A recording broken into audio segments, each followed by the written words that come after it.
Hello everyone, welcome to my channel mind your exam.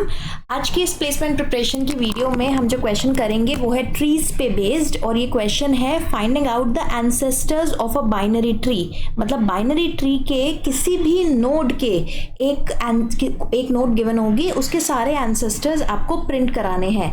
तो ध्यान से देखिए ये क्वेश्चन, ताकि आप इंटरव्यू में सही तरीके से परफॉर्म कर पाएँ। अमेजोन ने अपने इंटरव्यू राउंड्स में कैंडिडेट से क्वेश्चन पूछा हुआ है, तो इंपॉर्टेंट क्वेश्चन हो जाता है बाइनरी ट्री के अकॉर्डिंग। और इस वीडियो में हम समझेंगे कि क्या तरीका है, ड्राई रन करके देखेंगे इस क्वेश्चन को सॉल्व करने के लिए, एग्जाम्पल भी देखेंगे और टाइम और स्पेस कॉम्प्लेक्सिटी भी देखेंगे। लास्ट में मैं आपसे एक इंटरव्यू क्वेश्चन जरूर पूछूंगी इस वीडियो में। तो आइए देखते हैं कि इस वीडियो को पूरा देखने के बाद आप वो क्वेश्चन का आंसर दे पाते हैं या नहीं। तो अब स्टार्ट करते हैं। सबसे पहले एंसेस्टर्स समझते हैं कि क्या होते हैं। देखो, अगर आपके पास कोई भी बाइनरी ट्री गिवन है, सबसे पहले तो आपको ये जानना ज़रूरी है कि ये बाइनरी सर्च ट्री नहीं है, सिर्फ एक बाइनरी ट्री है। बाइनरी ट्री मतलब ऐसा ट्री जिसमें हर नोड के मैक्सिमम 2 चिल्ड्रन हो सकते हैं, यानी 2 सक्सेसर्स हो सकते हैं। ठीक है, तो यहाँ पे मैंने एक ट्री बनाया है। रूट नोड है इसमें 10, इसका लेफ्ट चाइल्ड है 20, इसका राइट चाइल्ड है 30। 20 का भी मैं 2 चिल्ड्रन बना रही हूँ, से 40, और यहाँ पे हो गया 50। ये एक डमी, एक एग्जाम्पल हम लेके चल रहे हैं जिससे हम अपने क्वेश्चन को और लॉजिक को समझेंगे।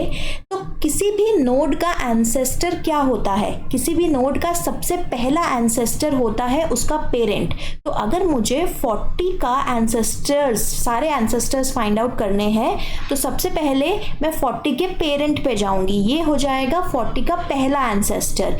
फिर जो 40 का पेरेंट है उसका जो पेरेंट होगा वो हो जाएगा 40 का दूसरा एंसेस्टर। ठीक है, तो एक तो हो गया नोड का पेरेंट, फिर हो गया नोड के पेरेंट का पेरेंट यानी ग्रैंड पेरेंट। ठीक है, और ऐसे ही ग्रैंड पेरेंट का भी अगर कोई पेरेंट है तो वो भी एंसेस्टर में काउंट होगा। तो बेसिकली हमें सबसे पहले जो हमारी टारगेट वैल्यू है, जो हमारी नोड जिसके लिए हमें एंसेस्टर फाइंड आउट करना है, उस नोड को, उस टारगेट नोड को फाइंड आउट करना है अपने गिवन बाइनरी ट्री में। एक बार हमें वो मिल गई, फिर हमें पीछे ट्रेवर्स करना है बाइनरी ट्री को, मतलब बैक लिंक से हमें उसके पेरेंट पे जाना है, पेरेंट के पेरेंट पे जाना है, और ये तब तक करना है जब तक हमें टॉप मोस्ट लेवल ना मिल जाए, मतलब हमें रूट तक हम ना पहुंच जाए। ठीक है, तो अगर कोई भी नोड है, आप उसके पेरेंट पे जाएंगे और पेरेंट से पेरेंट ये कंटिन्यू करते रहेंगे, तो एक पॉइंट आएगा जब आप लास्ट रूट नोड पे पहुंच जाएंगे, वहां पे जाके आपको स्टॉप करना है। ठीक है, अब हम जो कोड लिखेंगे उसमें आपको मैं एक बार लॉजिक सिंपल सी बता देती हूँ, फिर उसका इस एग्जाम्पल के हिसाब से ड्राई रन करके भी देखेंगे। देखो, जो हम रिकर्सिव कोड लिखेंगे, रिकर्सिव कोड क्यों लिखेंगे? क्योंकि हर बार हमें सेम ही काम रिपीट करना है पर डिफरेंट वैल्यूज के साथ। और वो काम क्या है? हमें जो फंक्शन लिखेंगे हम, उसमें क्या गिवन होगा? एक तो सबसे पहली जो फंक्शन कॉल होगी उसमें हमें बताया जाएगा कि जो ट्री है जिसमें हमें ancestors of a node search करने हैं, उस ट्री की रूट क्या है, और जिस नोड को हमें सर्च करना है, जिसके एंसेस्टर्स को हमें सर्च करना है, उस नोड की वैल्यू क्या है। ठीक है, तो हमारे केस में अगर हमारा टारगेट 40 नोड है जिसके हमें एंसेस्टर्स फाइंड आउट करने हैं, तो मुझे इस ट्री के लिए रूट नोड क्या है 10 और मेरा टारगेट क्या है 40, ये पहली कॉल में फंक्शन में बताया गया होगा। अब हर बार फंक्शन में मुझे 3 चीजें चेक करनी है। सबसे पहली कि ये जो रूट नोड हमें मिली है फंक्शन कॉल में, ये एम्प्टी तो नहीं है, मतलब नल तो नहीं है। अगर ये नोड ही एम्प्टी है तो मतलब हमें कोई हमारा ट्री रिमेनिंग है ही नहीं। अगर हम नल रूट पे पहुंचते हैं, इसका मतलब हमारा जो टारगेट है वो ट्री में एग्जिस्ट ही नहीं करता, और ट्री में टारगेट एग्जिस्ट नहीं करता तो उसके एंसेस्टर्स तो एग्जिस्ट नहीं करेंगे। उसके बाद हर बार हमें फंक्शन कॉल में चेक करना है कि जिस नोड पे अब हम करेंटली है, क्या उसकी वैल्यू टारगेट के बराबर है, मतलब क्या हम उस नोड पे पहुंच गए हैं जिसके एंसेस्टर्स हमें फाइंड आउट करने हैं। क्योंकि अगर ऐसा है तो फिर अब हमें बैक लिंक की मदद से पेरेंट, ग्रैंड पेरेंट और इन सब के पास जाना है। ठीक है, अब हमें टारगेट नोड मिल गई है।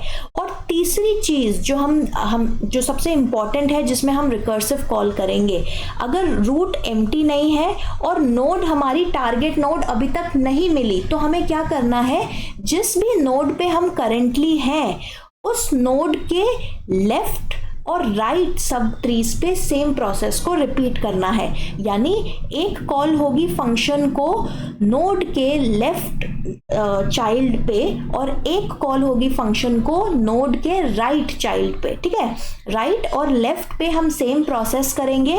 जो भी लेफ्ट चाइल्ड है उस पे चेक करेंगे क्या ये चाइल्ड यानी इसकी रूट एम्प्टी तो नहीं है, मतलब एम्प्टी सब ट्री तो नहीं है।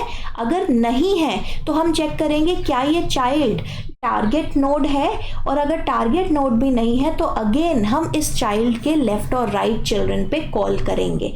अब जब भी हमें टारगेट वैल्यू मिलती है तो हम यहाँ पे ट्रू रिटर्न करेंगे, अदरवाइज हर केस में हम फॉल्स रिटर्न करेंगे।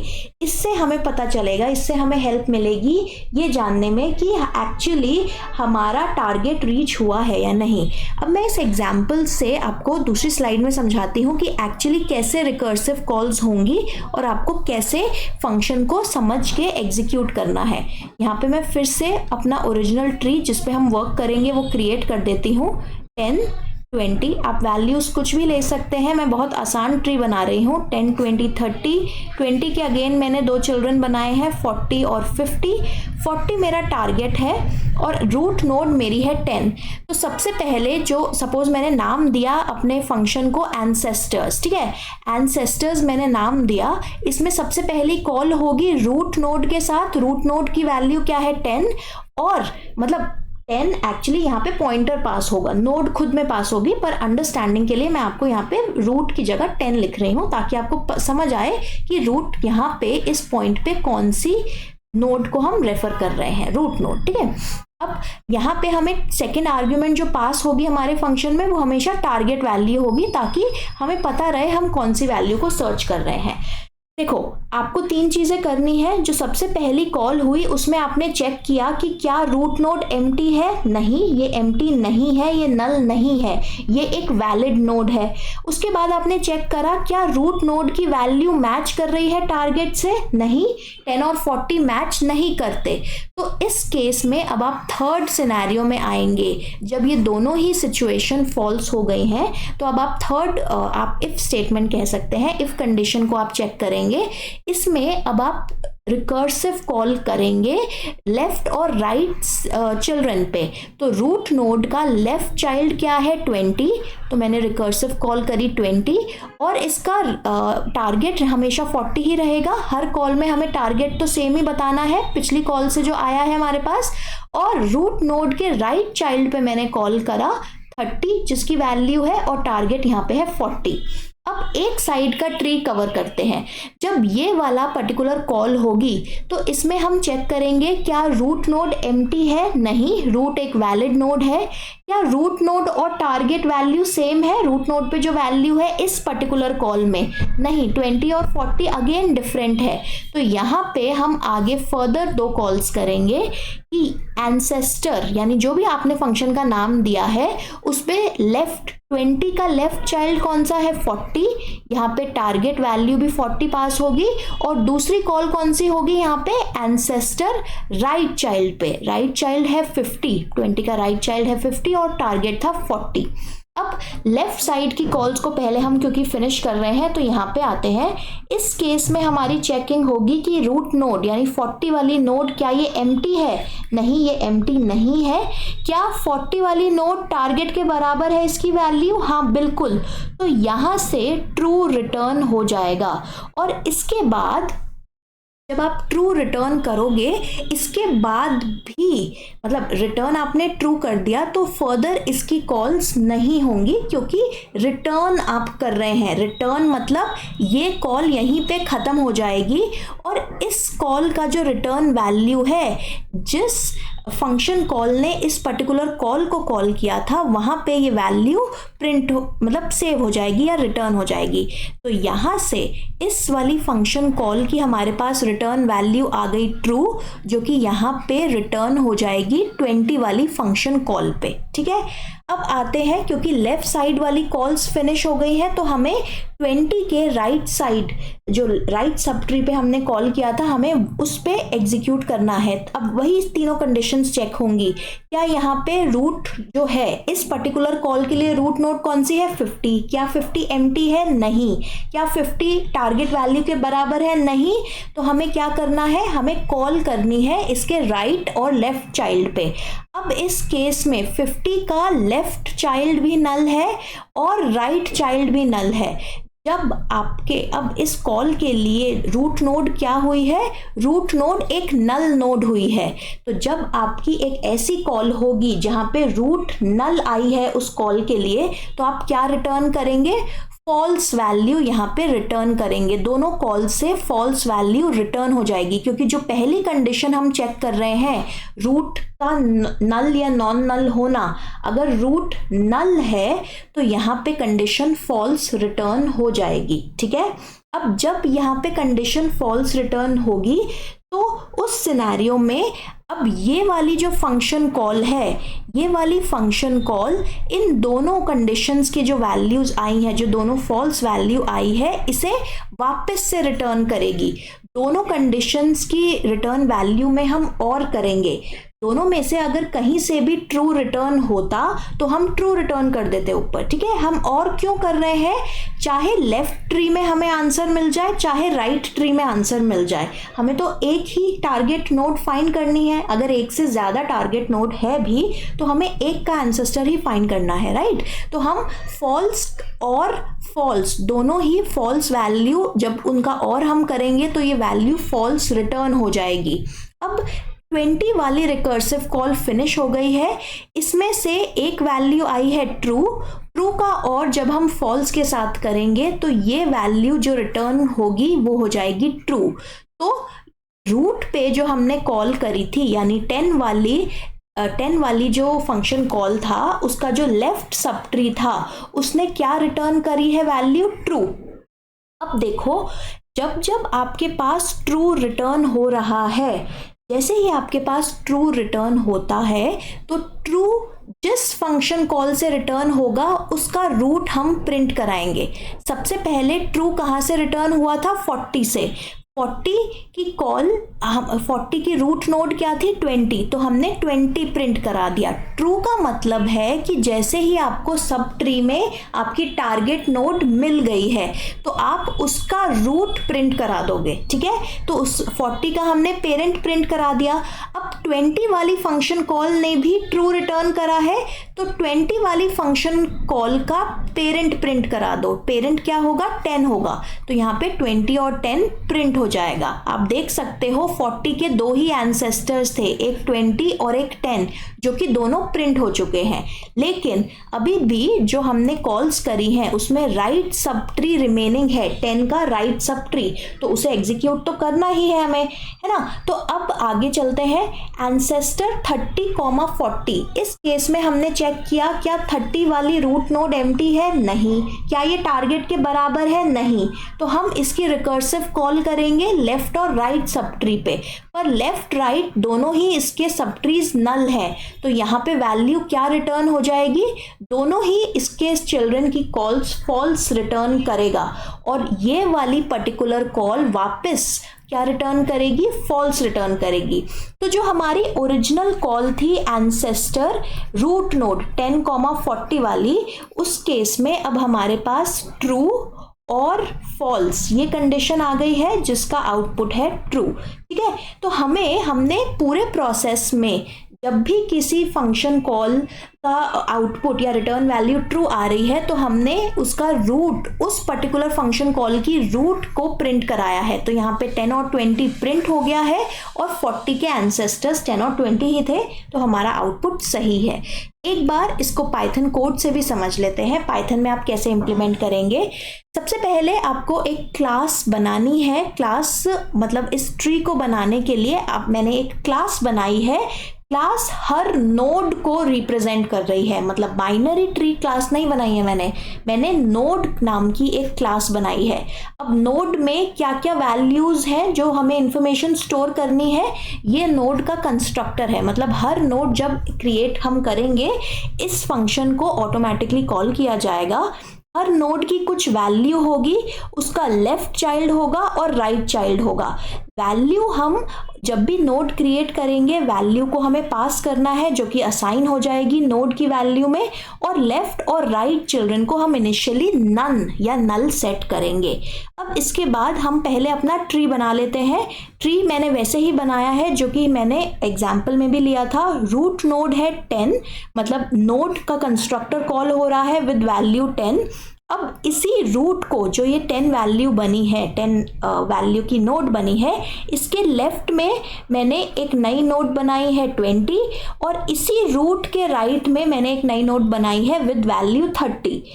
अब जो 20 था उसके दो चिल्ड्रन मैंने यहाँ पे बनाए हैं 40 और 50, और मैं किस वैल्यू पे कॉल कर रही हूँ, अपना एंसेस्टर नाम का जो फंक्शन है जो एंसेस्टर्स को प्रिंट करेगा 50 वाले वैल्यू पे या नोड पे कॉल कर रही हूँ। तो ये ट्री कुछ वैसा ही बनेगा जैसे हमने एग्जाम्पल में भी देखा था। 10 का लेफ्ट है 20, 10 का यानी रूट का राइट है 30। अब रूट के लेफ्ट का लेफ्ट यानी रूट का लेफ्ट और इसका लेफ्ट, तो यहाँ पे वैल्यू आ जाएगी 40, और रूट के लेफ्ट का राइट यानी ये सेकेंड चाइल्ड, राइट चाइल्ड 20 का, ये आ जाएगा 50, और आप 50 सर्च कर रहे हैं।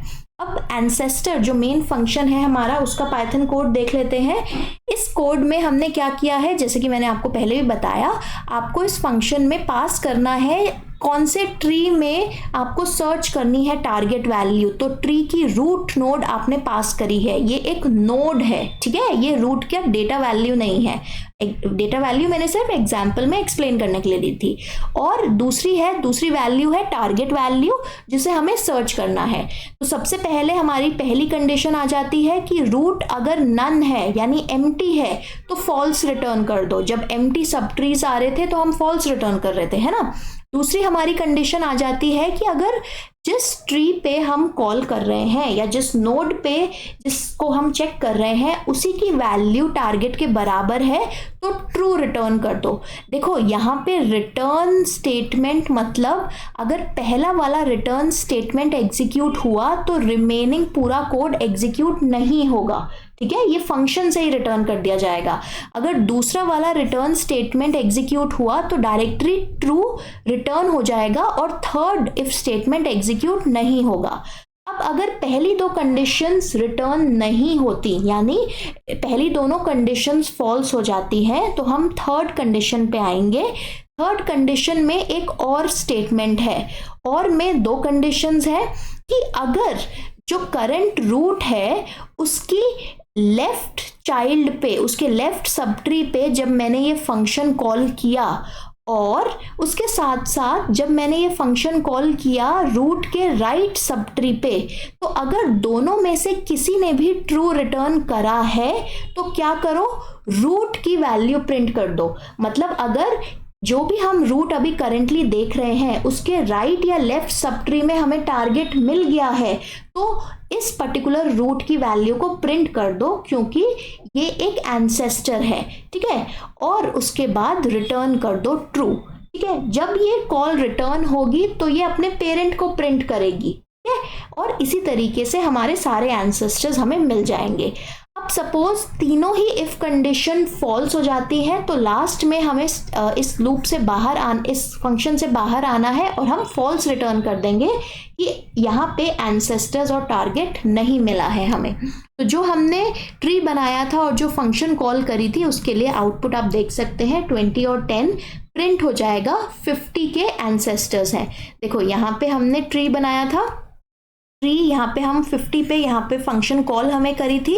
50 के कौन से एंसेस्टर्स हैं, एक तो उसका डायरेक्ट पेरेंट हो गया 20 और पेरेंट का पेरेंट यानी 50 का ग्रैंड पेरेंट हो गया 10। यहीं आपको ये रिटर्न हो रहे हैं 20 और 10।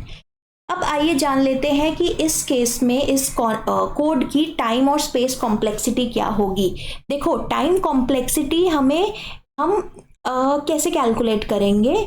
हमारे पास कितना टाइम लग रहा है, हर बार हम 3 चीज़ें चेक कर रहे हैं, रूट नल है या नहीं, टारगेट वैल्यू और रूट की वैल्यू सेम है या नहीं, और उसके बाद हम रिकर्सिव कॉल कर रहे हैं। तो आपका सारा टाइम रिकर्सिव कॉल करने में जाएगा, और रिकर्सिव कॉल, एक रिकर्सिव कॉल जितना टाइम लेती है मल्टीप्लाइड बाय कितनी नंबर ऑफ रिकर्सिव कॉल्स होंगी। तो रिकर्सिव कॉल, हर कॉल में हम एक constant amount of time checking, constant amount of काम ही कर रहे हैं, हम 3 कंडीशंस चेक कर रहे हैं। तो ये तो हम कह सकते हैं कि एक किसी भी रिकर्सिव कॉल में या एक किसी भी फंक्शन कॉल में एंसेस्टर्स की हमें ऑलमोस्ट कांस्टेंट टाइम लग रहा है। लेकिन कितनी कॉल्स होंगी? यहाँ पे मैक्सिमम वर्स्ट केस सिनेरियो में जितनी नोड्स हैं उतनी कॉल्स करी होंगी, उतनी कॉल्स की जाएंगी। तो यहाँ पे आपकी टाइम कॉम्प्लेक्सिटी आ जाती है order of n, where n is the number of nodes in the binary tree. ठीक है, अब स्पेस कॉम्प्लेक्सिटी देखो, वैसे अगर कोड में देखा जाए तो हम एक्स्ट्रा स्पेस कांस्टेंट ही यूज कर रहे हैं, जो 1-2 हमने वेरिएबल्स बनाए हैं, लेकिन एक्चुअल यहाँ पे स्पेस रिकर्शन के लिए जो स्टैक यूज होता है रिकर्सिव कॉल्स की वजह से यूटिलाइज हो रहा है। तो रिकर्शन स्टैक हमें एक्स्ट्रा स्पेस, रिकर्शन स्टैक की वजह से हमारा एक्स्ट्रा स्पेस यूज हो रहा है, और ये कितना स्पेस यूज होगा? ये होगा order of height of the tree. अब आप सोचोगे कि अगर n नंबर ऑफ या नंबर ऑफ नोड्स जितनी है उतनी रिकर्सिव कॉल हो रही है, तो हमारा एक्स्ट्रा स्पेस भी ऑर्डर ऑफ n ही होना चाहिए। नहीं, देखो, जब कोई भी, अगर आप रिकर्सिव कॉल करते हो राइट और लेफ्ट चिल्ड्रन पे, तो एक बार में लेफ्ट ट्री पूरा ट्रेवर्स होता है, उसकी सारी कॉल्स जब खत्म हो जाती है, फिर उन सारी कॉल्स का स्टैक में से स्पेस एम्प्टी हो जाता है, और उसके बाद राइट सब ट्री की सारी कॉल्स स्टैक में फिल होती हैं। तो जितनी हाइट है उतनी ही हमें रिकर्सिव स्टैक में स्पेस चाहिए, क्योंकि एक पॉइंट पे, एक हाइट पे, एक लेवल पे हमें एक साइड के सब ट्री का सारा कॉल स्टोर करनी है। ठीक है, तो आई होप आपको ये समझ आ गया होगा। अब ये क्वेश्चन है आपसे कि क्या यही टाइम और स्पेस कॉम्प्लेक्सिटी होगी अगर आप बाइनरी ट्री की जगह बाइनरी सर्च ट्री के एंसेस्टर्स प्रिंट कराते हैं किसी भी नोड के? ये आप मुझे कमेंट सेक्शन में बताएंगे। तो आज की वीडियो के लिए इतना ही। आई होप आपको ये क्वेश्चन, ये लॉजिक, कोड और टाइम स्पेस कॉम्प्लेक्सिटी समझ आई हो। अगर इस वीडियो ने आपकी ज़रा भी मदद करी तो प्लीज़ हमें कमेंट सेक्शन में मेंशन कीजिए। It's a big motivation for us to keep making more videos. और अगर कोई आप पर्टिकुलर क्वेश्चन चाहते हैं कि हम अपनी आगे सीरीज़ में सॉल्व करें आपके लिए, तो आप वो भी मेंशन कर सकते हैं। जब तक के लिए हम नेक्स्ट वीडियो में मिलते हैं, तब तक के लिए इस वीडियो को लाइक कीजिए, चैनल को सब्सक्राइब कीजिए, बेल आइकन को प्रेस कीजिए, ताकि नेक्स्ट वीडियो जब आए आपको नोटिफिकेशन ज़रूर मिले। So thank you for watching. Till we meet in the next video. Mind your exam.